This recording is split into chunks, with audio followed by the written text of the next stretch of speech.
చంద్రబాబు నాయుడు ఢిల్లీ వెళ్ళారు. ఎందుకు వెళ్ళారు? చంద్రబాబు నాయుడు ఢిల్లీ వెళ్ళడానికి ప్రధాన కారణం ఏంటి? రాష్ట్రంలో తిరుపతి లడ్డు అంశం పైన హాట్ గా రాజకీయ చర్చలు సాగుతున్నాయి. అధికార ప్రతిపక్షాలు విమర్శలు చేసుకుంటున్నాయి. అధికార పక్షం తిరుపతి లడ్డూలో జంతువుల కొవ్వు కలిసిందని ఆరోపించింది. కానీ అందులో కొవ్వు కలవలేదని సిబిఐ ఛార్జ్షీట్ తేల్చింది. ఆ తర్వాత సింథటిక్ గీ అన్నారు. ఆ తర్వాత బాత్రూమ్ కెమికల్స్ వాడారని ఆరోపణ చేసిన నేపథ్యంలో బీజేపీ నుంచి ఎలాంటి మద్దతు రాకపోవడం తెలుగుదేశం పార్టీకి ఇబ్బందికర పరిణామం. అందుకే చంద్రబాబు నాయుడు ఢిల్లీ వెళ్ళారు. ఢిల్లీ వెళ్ళి అక్కడ ఉన్నటువంటి కేంద్రంలోని బీజేపీ పెద్దలను కలిశారు. వారితో తన వాదనకు మద్దతు ఇవ్వాలని కోరినట్టుగా రాజకీయ వర్గాల్లో ప్రచారం సాగుతోంది. అందుకు బీజేపీ పెద్దలు మాత్రం ససేమిరా అన్నట్టుగా తెలుస్తోంది.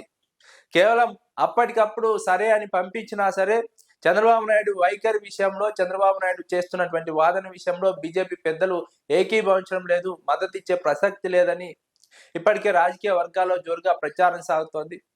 తెలుగుదేశం పార్టీ వాదనకు మద్దతు ఇస్తే ఖచ్చితంగా బీజేపీ తెలుగుదేశం పార్టీ తవ్వుకున్నటువంటి గొయ్యిలో పడినట్టు అవుతుంది.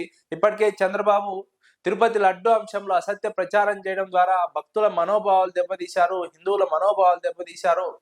రాజకీయంగా తన పతనాన్ని తానే కోరుకొని రాజకీయంగా గొయ్యి తవ్వుకున్నారు. ఆ గొయ్యిలో మనమెందుకు పడాలి అన్నట్టుగా బీజేపీ చాలా వ్యూహాత్మకంగా వ్యవహరిస్తోంది.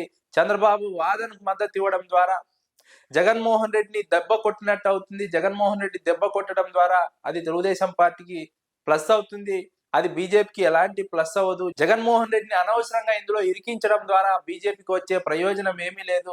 జగన్మోహన్ రెడ్డిని అనవసరంగా ఇందులో తప్పు చేయకపోయినా ఇరికిస్తే అది బీజేపీకి నష్టమయ్యే అవకాశం ఉంటుంది. అది తెలుగుదేశం పార్టీకి లాభం జరిగే అవకాశం ఉంటుంది. కాబట్టి ఈ విషయంలో జాగ్రత్తగా వ్యవహరించాలి. తెలుగుదేశం పార్టీ చేస్తున్నటువంటి అసత్య ప్రచారాలకు మద్దతు తెలపకూడదు. జగన్మోహన్ రెడ్డిపై చేస్తున్నటువంటి అసత్య ప్రచారాలకు, అబద్ధాలకు బీజేపీ మద్దతు తెలుపకుండా వ్యూహాత్మకంగా వ్యవహరించాలి. తన లైన్ దాటి బీజేపీ వ్యవహరించకుండా ఉండడం కారణంగానే ఆంధ్రప్రదేశ్లో రాజకీయ పరిస్థితులు ఇంకా అంతో ఇంతో మెరుగ్గా ఉన్నాయి, లేదంటే ఇంకా దారుణంగా తయారయ్యేవని బీజేపీ పెద్దలు ఆలోచిస్తున్నారు. ఈ నేపథ్యంలోనే చంద్రబాబు నాయుడుకు అమిత్ షా వద్దకు వెళ్ళినప్పుడు, అమిత్ షాతో ఈ అంశం పైన ప్రస్తావించినప్పుడు చూద్దాం చేద్దాం అన్నట్టుగా అమిత్ షా వైఖరి ఉంది. కానీ చంద్రబాబు వాదనకు మద్దతు తెలిపే విధంగా బీజేపీ వైఖరి లేదు, అమిత్ షా వైఖరి లేదని విశ్లేషకులు అంచనా వేస్తున్నారు. రాజకీయ వర్గాల్లో ఇదే ప్రచారం సాగుతోంది.